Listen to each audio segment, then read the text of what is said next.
جێگری سەرۆکی حکوومەت لە یادی 47مین ساڵ ڕۆژی بە قەزابوونی کەلار لە مەراسیمێکدا پەیامێکی ئاراستەی دانیشتوانی شارەکە کرد و پێی ڕاگەیاندن. ئەمڕۆ بە مژدەی خۆشەوە لەگەڵ ئەوان ئەو یادە دەکاتەوە و لە ماوەی ڕۆژانی مانەوەشی لە شارەکە چەند بڕیارێکی گرنگ کە پەیوەستن بە خۆشگوزەرانی دانیشتوانی شارەکەەوە دەردەکات.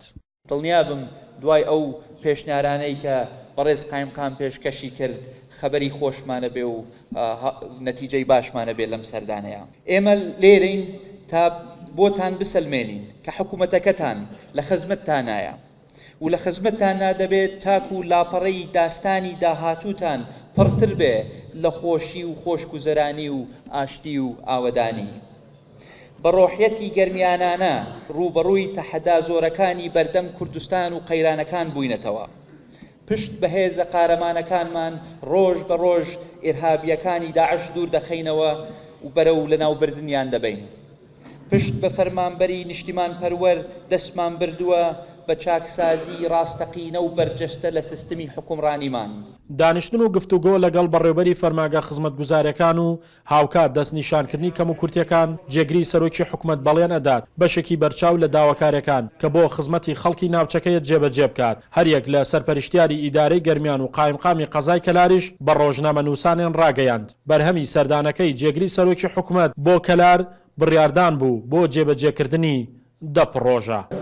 کاقوباد و وەزیرە بەڕێزەکان کە سەردانی گەرمیانیان کرد وەکو مژدەیەک بۆ خەڵکی گەرمیان ڕایەگەێنن با کاکە شەهاب باسی کە ئەو پرۆژانە چین و ئەو مژدەیە چێکە ئێمڕۆ کاقوباد و وەزیرە بەڕێزەکان بە خەڵکی گەرمیانیاندا بۆ ئیدارەی گەرمیان پێشنیارەکانمان قبول کرا یەکێک لەوانەیە کە بە خۆتان ئاگادارن ئێمە لە سنووری کەلارە کێشەی سەرجێبوونمانەیە یەکێک لە کێشە مزمنەکانی ئێرانە ئێستا ئەو کۆمپانیانەی کە ئەرزیان بۆ تەرخان کرا بۆ کاقوباد بڕیاری ئەوەیدا کە ئیتر پرۆژەی سەرجێبوون کە بەشێکەوەی مامۆستایان و فەرمانبەران ماوەیەکە چاوەڕۆن ئەوە ئەچێتە بواری جێبەجێکردنەوە جێبەجێ بێت.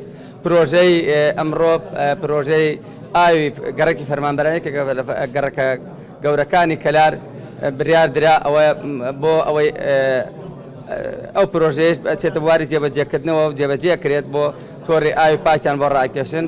پرۆژەی تەملیکردنی خانووەکانی ئەو خانوانەیە کە لە گەڕەکان ئەو گەڕەکانێک کە خانووەکانی تاکو ئێستا تەملیک نەکراوە بڕاردرا ئەوانەیە کێشەی تەملیک و ئەوانەی بۆ چارەسەر بکرێ.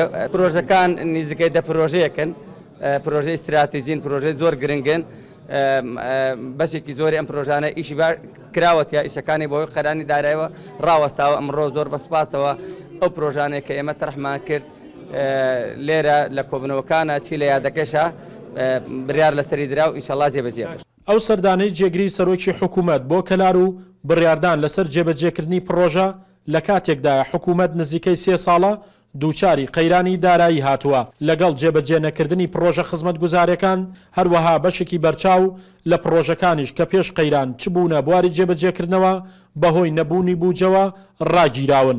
بەڵام جێگری سەرۆکی حکوومەت وتی ئێمە توانیمان بەرگەی ئەو قەیرانانە بگرین و وا قۆناغ بە قۆناغ هەنگاو بۆ چارەسەرکردنی دەنێین لەم گۆشە نیگایشەوە ئومێد بۆ خەڵک دەگەڕێنینەوە و بۆ گەڕخستنەوەی پرۆژەکانیش وا لە گەرمیانی مەملەکەتی ئەنفالەوە دەست پێ دەکەین. شاخەوان محەممەد، کورسات نیوز، کەلار.